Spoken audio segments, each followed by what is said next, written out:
chapters 16, 17, and 18.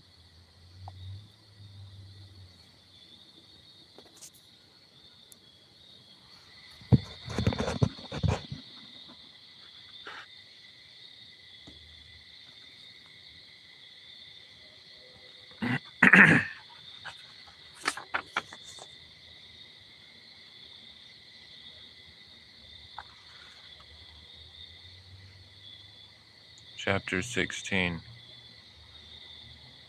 So you're telling me Lint left for a missionary trip? Asked Jesse, driving his spade into the earth below. Troy shrugged. It is weird, huh?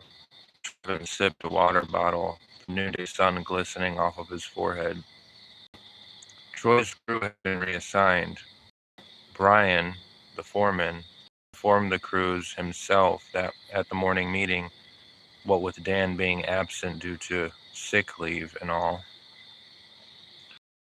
were floating that the Tabernacle's work program as a whole might actually have to be cut short due to an incoming regulatory measures by the state because of the increasing case numbers of the pandemic, a respiratory virus which, in the stunning course of a mere few weeks, had managed to sweep over the continent, originating across the ocean. The earth the guys were excavating was in an odd location, not too beyond the banks of Gogwak River, smack in the middle of the church's sprawl. They were told to create a rectangular perimeter spanning about 30 by 40 feet and told to dig a healthy, if not seemingly unnecessary, few feet deep. Troy had not been briefed with much more instruction than that by Brian, but he didn't really care. He felt like the mother of all hangovers was crouching on his head and shoulders like a paralysis demon. He brushed the weird task off as some kind of drainage field installment or something. These morons are looking for fucking treasure or what? Troy would mutter to himself, beginning the boringly simple grading of ground, which had zero associated features in any direction. Trevin and Jesse were assigned with plucking out any problematic boulders along the way. The location wasn't even near any of the dirt paths of loose wood either, so the guys' access was limited to a couple of ATVs they borrowed from the garages back at grounds. Lunch didn't come soon enough. The sweltering ground, stewing beneath the sunlight, seemed to send waves of flushing heat upward, and the constant mockery of cicadas from the grassy openings around offered an oppressive, monotonous anthem to the weight of the day lying yet ahead. Trevin and Jesse couldn't have dropped their tools more quickly before looking to the direction of the shady tributary some 100 yards away or so. Jesse tore off his soaked tank top and balanced himself on a slippery rock which stood guard in the water, a crown resisting the moderate current dressing its sides and tails of moss twirling beneath the water. "Come on," laughed Jesse, motioning with his hand. Trevin smiled, rolling up his pant legs. The two skipped their way across the natural bridge of river stones before landing on the opposite bank. "Gross," Trevin complained, turning his head back toward the little river. "What's up?" Jesse said, lacing up his boot. A stringy piece of white material swirled around, making its way down the liquid highway. "Oh yeah," shrugged Jesse, "that's Luke's for you." As he'd finished speaking, Trevin's curled face examined the water more closely. Another torn-up chunk of white membrane floated past their view, and then another, and then 3 more, and then 5. "Jess, this place is trashed," Trevin smacked, stooping over the bank. He reached down and caressed one of the blobs between his fingers before carefully spreading it open in the air. A business paper? A ledger? Jesse went. Dude, these are like office papers and stuff, and bank statements. The blotchy ink on the limp papers was all but unintelligible, but Trevin's keen eye caught enough to know. Dozens upon dozens more of these corrupted sheets of paper began flooding downstream, some even bearing crisped edges in black, as if burnt. Weird, Jesse just shrugged. The guys paraded around the woods, chattering and sharing occasional sweeps between one another, kissing and laughing. They came upon an interesting arrangement. Straddling the space between two sturdy oak trees, brightly colored in contrast to the surrounding greenery, there hanged a clearly weathered set of tethers and straps, forming a kind of rope climb or obstacle course of sorts. A net? The hell? Awesome! Assembly, until falling into a resting position, like on a hammock. Trevin leaned his head against Jesse's temple, and then started twirling his fingers over the skin of his bare chest, listening to him breathe. And the breeze coursed its way along, blips of golden sunlight peering through the limbs all around, onto the two lying there together. What are we gonna do, Jess? Trevin finally murmured. About what? He smiled, folding his chin inward. I mean, it's not like we're just gonna be able to be together or anything. Jesse sighed, gliding his hand over his stomach. Listen, it'll be fine. As soon as we get out of here, we'll get a place of our own, and you can move out of your parents. Jess, Trevin stopped him. I wish it were that simple. My family, they're just... Jesse perked up his ears suddenly. Behind the ambient noises of the wild, there began to emerge an artificial noise, more like a distant engine. Jesse got up, twisting in multiple directions, balancing his grip on the shaggy tether straps and scanning the spaces between the trees. What's up? Trevin's sleepy voice broke. I don't know. Jesse shook his head. It's probably just tea. It was then that Jesse began to feel a weird knot bubbling up in his stomach, an elusive feeling of something, almost an inexplicable panting riding through the still air. A torrent suddenly screamed from multiple directions around the two. A crashing waves build until relative tranquility. The sound of twigs snapping and the rustling of leaves and limbs exploded all around them. Trevin bounded upright from the rope design he was laying on, and the two grew close as they witnessed 4 or 5 dark figures approaching them, pouring out from around the surrounding bush. One of the people stood center, and from beneath a dark gator neck sleeve, spoke in a muffled tone. About time we got rid of you fucking faggots. All of them wore dark clothing head to toe with their faces covered. Some of the other figures bellowed a sinister chuckle as the speaker drew out a piece of metal piping. Jesse's heart nearly flew from his chest, but he kept the sense of mind to carefully turn his neck to make sure Trevin was behind him. Look, he's protecting his little butt buddy, one of the people laughed. You fucking kidding me? Jesse's dry tongue slipped over the words coming from his belly. Oh my fucking god, this can't be happening, Troy began to whimper. Just like in the fucking movies, what the fuck? He shook, grasping his mouth, and then Jesse's arm.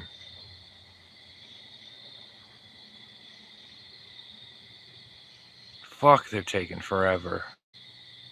Troy muttered, puffing on a vape, his face still stuck on his phone in the middle of the deepening, pointless hole. Service out here sucks fucking horse's ass. He punched it with his thumbs. T-bone. Troy's ears perked up, and he whipped his head in 1,000 directions, until falling his eyes on a person galloping in his direction, pale grasses folding beneath their sprint. Troy wiped his face with his arms, squinting ahead to see who it was. Hey! The voice sprang, drawing nearer. Jerry? Troy leaned back onto the mini-track loader's stand. The hell are you doing out here? Jerry folded over in front of Troy, drawing the air nearly in prostration. Easy, big fella. The fuck are you in such a hurry? What's going on? Jerry just looked up. They kick you off again? Troy chuckled, meeting Jerry's eyes with his own. Shut the fuck up. One of the attackers launched forward, striking Trevin across the shoulder. Jesse instantly fell back and swept the guy underneath him, and the two wrestled to the ground while the others began closing in as well and pouncing. Trevin rolled and was blasted in the abdomen by the end of a black combat boot. Shouting echoed across the trees as the two watched their vision blur into a wild go-around. Only shadows of darkness swirled around them both, seeming as dark blobs, extending in fractures met only by pain and grunting and heaving. Jesse was at last brought to his knees, his skin being torn red by the relentless grasping of a couple of pairs of rubber-faced gloves. Two assailants' hands squeezed his arms mercilessly, holding him still in spite of his resistance. Trevin took a blow to the head from a baton, leaving an audible whomp rocketing through the air. Fuck! What the fuck? No! Jesse spat blood and saliva into the air, twisting and kicking to be released. What appeared to be the main attacker stepped forward, planting himself in front of Jesse. Trevin had since collapsed onto the ground some yards away. You know, the main attacker spoke up after catching his breath. They told us we could use guns, but I like this way better, he said before swinging and plunging a fistful of earth across Jesse's jaw. A second hit dropped him, and he slid down off of one of the ones holding him up, before meeting the ground with his cheek. The main attacker began to whistle and barked at the others. Pick his honey ass up. He motioned toward Trevin, who was by now shriveled in the fetal position, sobbing against some leaves. They forced Trevin up, grappling with his limbs, and stretched them out. They began using the deteriorated tethering of the obstacle course to bind him, facing against the mesh and driving his bleeding mouth into the textile till he was practically chewing on it. Take off his fucking pants. The leader of the mysterious attackers barked. A couple of them paused. Do you fucking hear me? The leader croaked. The pair of attackers holding Trevin exchanged glances between the slits of their face coverings before undoing Trevin's buckle and jeans, twisting his body till his pants came off, leaving him naked. Please, God. Please, Jesus Christ. Pools of dribble lapped the forest ground below Trevin's trembling head, the pressure of the knots propping up his torso and searing his skin, and a couple of strands the attackers employed to bind his wrists hurt. What you think, fellas? The lead attacker asked out loud. You ever wonder what really does fit up a dude's ass? He continued, examining the hollow steel pipe in his hands. The other two holding Trevin glanced at each other again and replied, no. Shut the fuck up, the lead attacker screeched. I tell you what, though, he kept on. I'm not going to dishonor our Lord and not call this sodomite to repentance before he goes, like they made us promise. A taste of what it's going to be like for him, brothers. The leader reached into his pocket and removed a lighter. Striking a flame, he drew it to the end of the pipe he'd been wielding, sending little strands of black smoke into the air, and started approaching Trevin with it. If you decline the baptism of water, then you shall suffer that of fire. He drove the hot pipe into Trevin's shoulder blade, leaving him to wail. One of the guys bearing their weight onto Trevin glanced at the other again. Now.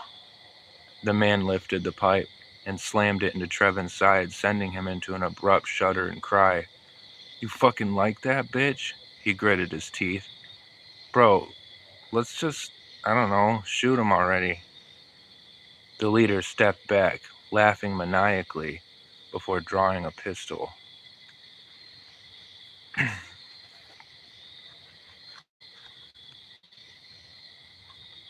Out from the brush, what sounded like crashing thunder exploded, and was quickly followed by a swinging steel shovel across the head of the main attacker, creating a resounding metallic clang. It was Troy. Bounding onto the terrorist, he then launched him into the dirt like a meteor, the pistol gone flying out of his hand. Troy charged toward the other two assailants who'd released their grasp on Trevin for a second. He crashed himself into one of them in a sheer body slam, sending the guy flailing straight into one of the large oaks holding up the netting, leaving him to tumble to the forest floor unconscious. The other attacker fell over himself trying to run away as Troy roared ahead like a huffing buffalo, pummeling him into the ground, leaving him with rearranged limbs. God, that felt good, Troy roared into the sky, standing over the last guy. He made fists and began shadowboxing the air. Jesse! Jerry stooped, shaking him awake and taking his bleeding face into their hands. Troy marched over to Trevin, who was still dangling from the rope fixture.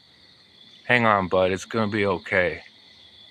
Troy pulled out a black ceramic handy blade from the inside of one of his boots.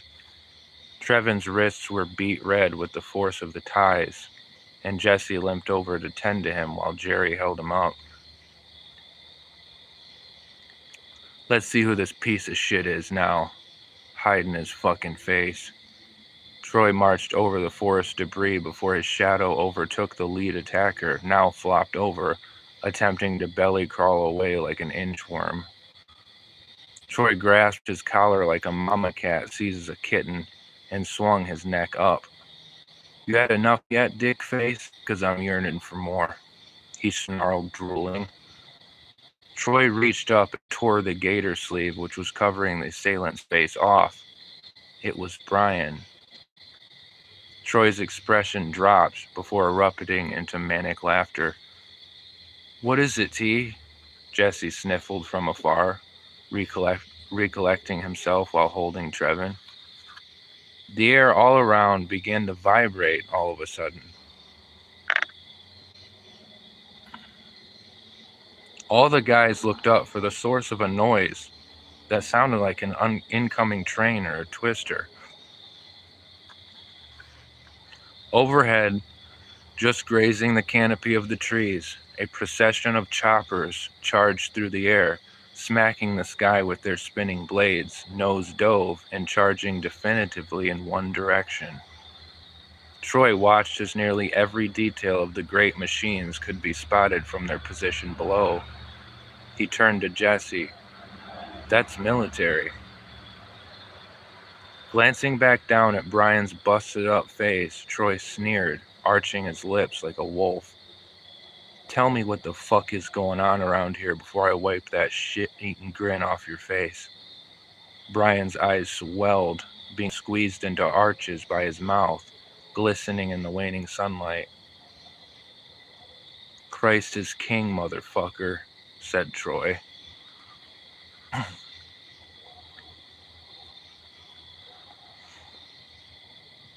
Chapter 17.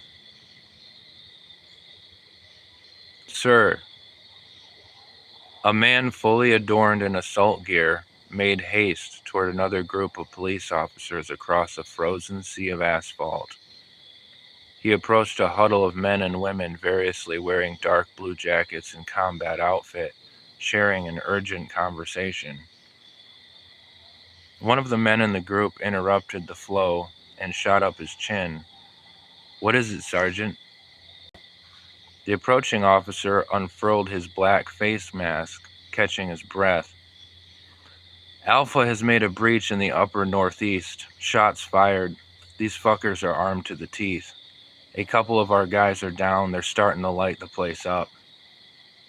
The air above boomed with surveillance helicopters and drones. Armored vehicles and men in SWAT gear were circling a massive parking lot in an orderly flurry before coming to formation.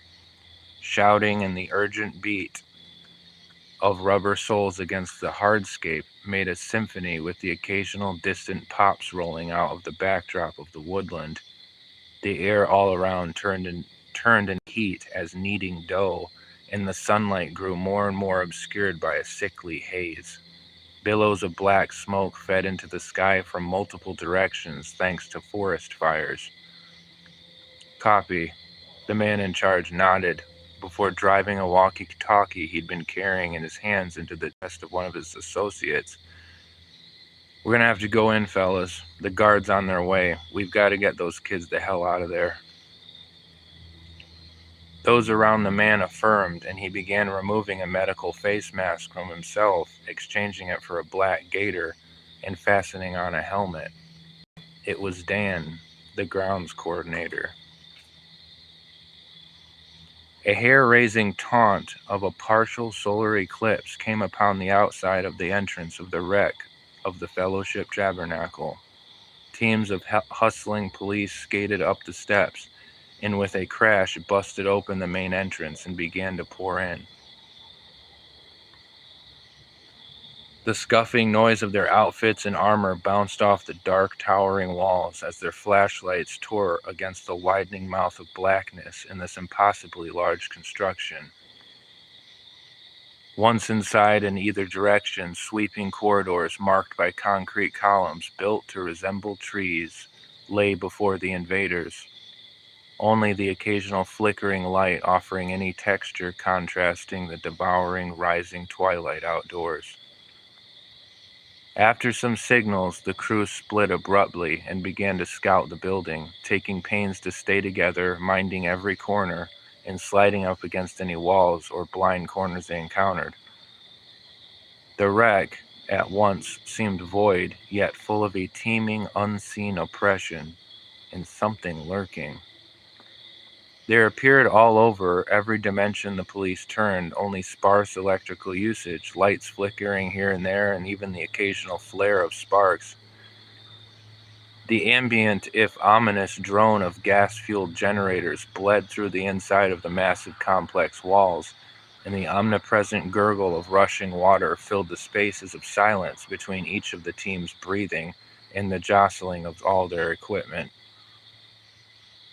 There had been deployed multiple officers within this building and abroad throughout the Tabernacle's vast acreage, most having not been heard from since by HQ. The dispatched forces having trouble with communication in addition to all this footwork, as the signals across radio had been chewed on by relentless waves of mysterious static and obstruction, not even sparing satellite-powered communication.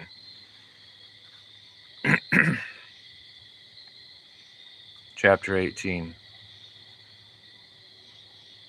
Troy threw Brian to the ground like a sack of potatoes, and the others trailed behind. "You said this is where they fucking were." He held a pistol to Brian's damp head. Brian just kept convulsing, with tears running down his face, and smiling. "You think this shit is funny?" yelled Troy. Brian lifted his shaking arm and pointed. Ahead in the woods some yards away where they were was a wide concrete elevated manhole poking up from the forest floor. "The fuck does that mean?" Troy grunted. "T." Jesse ran over to them. "It looks like a tunnel. It's a fucking tunnel entrance." You'll never find them." Troy began to laugh. Brian began to laugh. Troy swept the guy up from his forearm. "The fuck are you saying?" He's almost here. Brian blubbered. Trails of snot began running down his swollen face, and circles of purple formed rings around his eyes. Who's here? Troy asked Brian, setting him back down. The Most High. So beautiful, he sighed. Troy paused, tilting his head. Brian suddenly flipped around like a fish on a boat deck, contorting his body and wresting loose from Troy's grasp. He belly flopped away. He made it, or whatever was directing his body made it, some ways away, rolling across the floor, striking anything in his path with his limbs, absolutely without reaction. Hey, the fuck you think you're going? Troy pursued Brian, followed by his troop. Brian finally collapsed after tearing through some brush and stones and rolled across an odd, tall bump in the forest floor, which ascended like a natural ramp or the edge of a crater before coming to a crashing halt below. Troy bounded over the ridge to catch up and found Brian struggling with something on the ground. Troy! Jesse and Trevin both shouted, chasing them into the depression of the earth and leaving Jerry behind. All of them watched now as Brian began stuffing wads of sloppy earth into his mouth hysterically like a starved animal. Troy fell back, swinging the gun in his hands. Bro, what the fuck is going on with this guy? He muttered to himself, watching Brian devour what looked like just balls of moss and dirt. Jerry finally caught up with them all at the descent of the lump and said, Shoot him. Shoot him now. Troy whipped his head around to see Jerry standing there beside Trevin and Jesse. What? He chuckled in disbelief.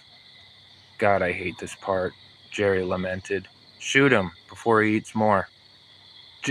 Jin, what the fuck is happening right now? Trevin erupted, whipping his body toward his friend.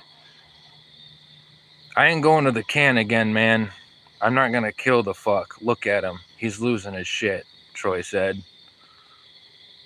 It's for his own good, Troy, Jerry said. Give me the weapon and I'll do it. Troy tished, looking to his friends. That's ice cold, buddy, but no. We can't just fucking murder him, Trevin protested.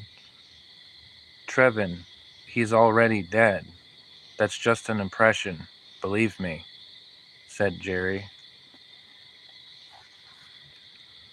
Troy marched over to Brian to pick him back up, who was now sat up, just kneeling and still.